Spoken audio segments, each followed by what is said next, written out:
I know you saw the title, and I'm going to tell you, don't get excited. Don't. If you guys haven't heard, it is currently the 9.5 anniversary on JP.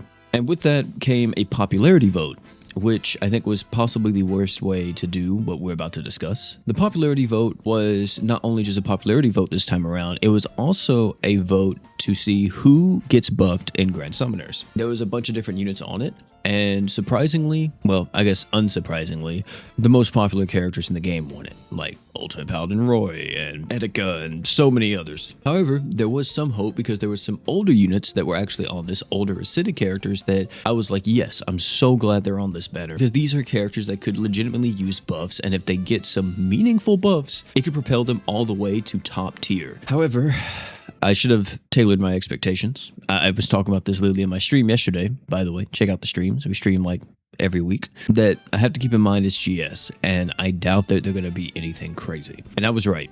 I was probably a bit too on the nose, to be honest, because, man, dude. Now, I need to preface this before we go into it, because I already know there's going to be some geezer in the comment section typing this. Yes, these units are going to be better than they were previously, but that doesn't mean that I cannot critique them. So let's start with the Witch Celia. I'm going to be honest, this is one of those characters that I don't think need a buff at all, but, you know, you see here, she got durations, art gauge up, and more water res down. After her was a character that did really need a buff, and that was Kiris.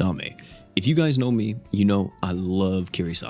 Ever since this guy came out, I am a Kiris fan. He is incredible, one of the greatest taunt tanks ever released, but I will not lie to you and say he is still at that level. He is definitely slowed down quite a bit, literally, not just like in the game. He's unfortunately not fast enough to keep up with some of the other like taunt tanks that just use their barrier and then they're good. You know, like Kiris has to get into his third eye, then once he's in his third eye, he has to use his super art to get a big barrier, or you have to use the true art, not to mention you want to use the super art every single time that you get inflicted with some type of damage res debuff to try to cleanse you, and it's a whole ordeal. So I was really hoping that they would give Kiris a few different things. One thing was that they would touch his jumpstart passive.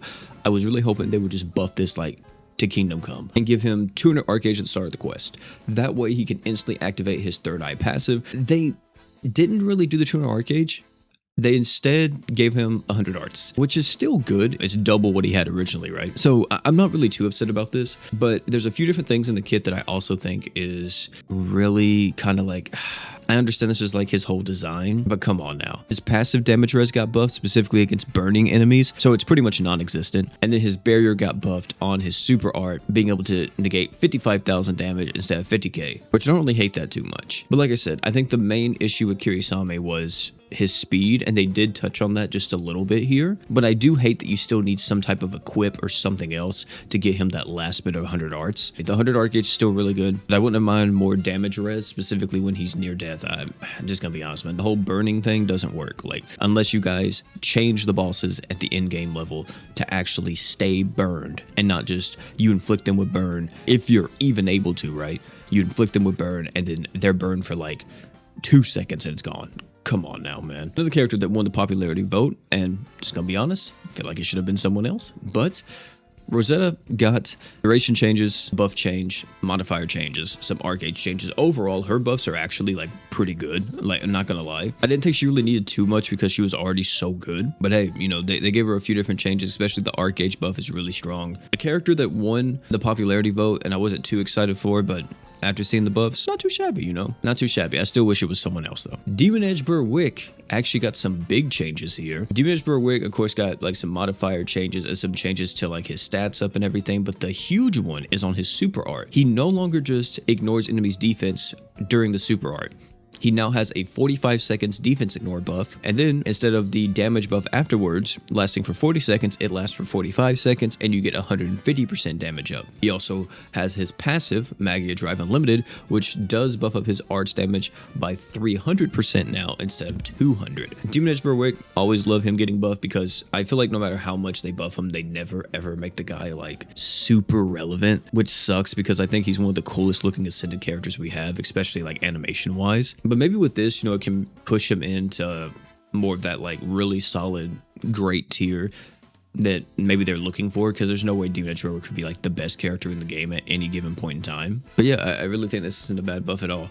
Another one, Worlds in Leone. This character is not even out on global yet, and her buffs were just modifier changes, some increases on her debuffs, and Arc Gauge. Her Arc Gauge went from 4 to 5. And next is BF Emperor. He was one of the greatest characters in the game, and I say he still is really strong, but he's definitely not like, top 5 anymore. So I was very curious to see how they did this, and it's about what you would expect. More duration on the True Art by 1 second. Don't go crazy. It's only 1 second increase, which is still better than nothing, but wow, man.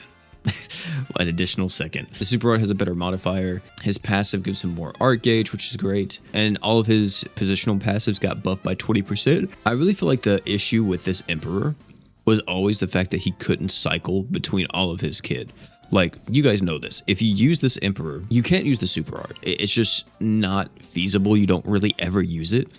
You just use the art and true art and you kind of just alternate between those two. Maybe use it for like a certain burst phase, but it's not ever like an integral part to like his art cycle, I guess you would say, or his rotation really. He's kind of just like, okay, use him for like the equip CT buffs and everything he gives on his art, use him for the Arc Gauge, and then that's that. You don't really use him for the crazy equipment CT buff that he gives on his Super Art as well. Which I was really hoping that this change would maybe buff up his true arts a bit more. It's so weird, man. It's like some of these buffs are pretty good touch-ups, and then other buffs is like, do y'all even play y'all's game?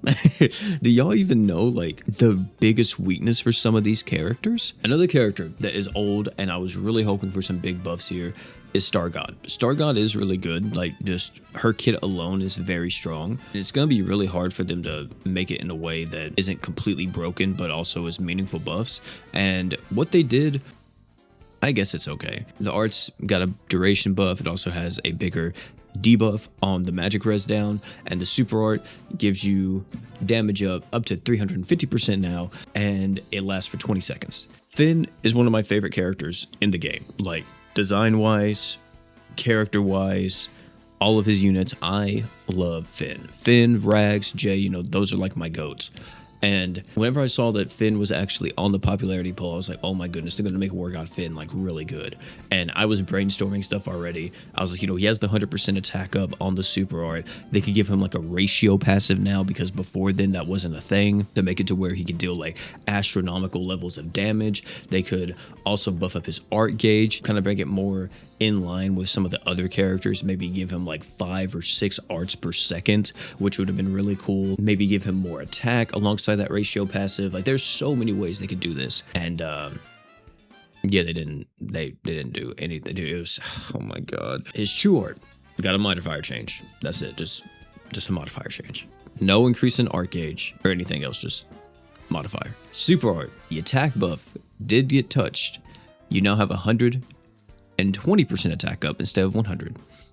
And then the passive, when self is leader, at the start of the quest, increase all allies damage res by 30% for 50 seconds now instead of 45. What are we doing?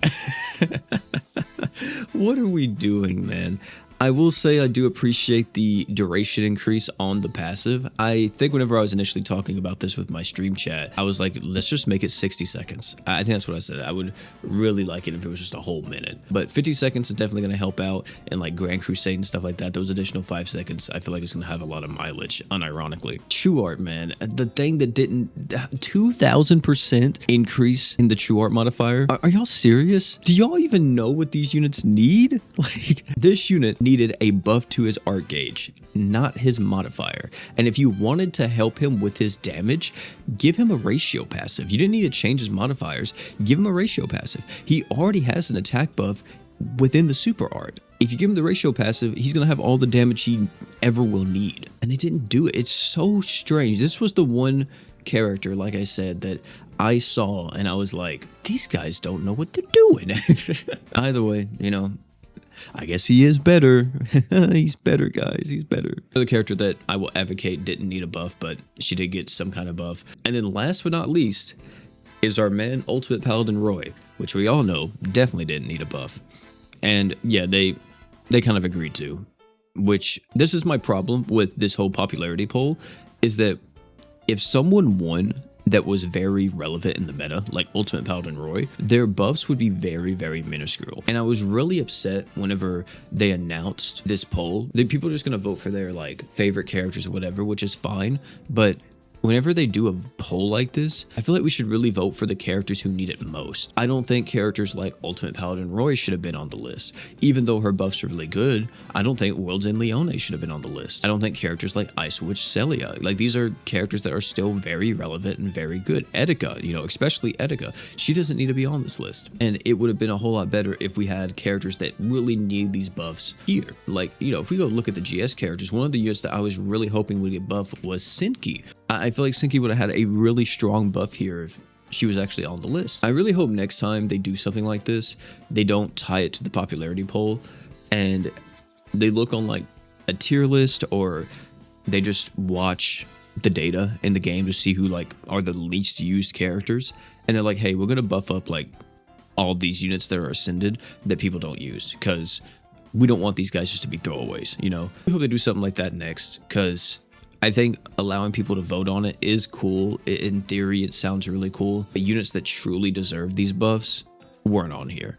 Like, a handful were, but not all of them. Thank you all so much for hanging out. Tell me down below what you all think about these buffs. You already heard me, man. I'm overall pretty disappointed, especially in God Fen, dude. I was really holding out for some good buffs with God Fen, but nothing. Sucks. Either way, thank you all so much again, and last not least, don't forget to drink water.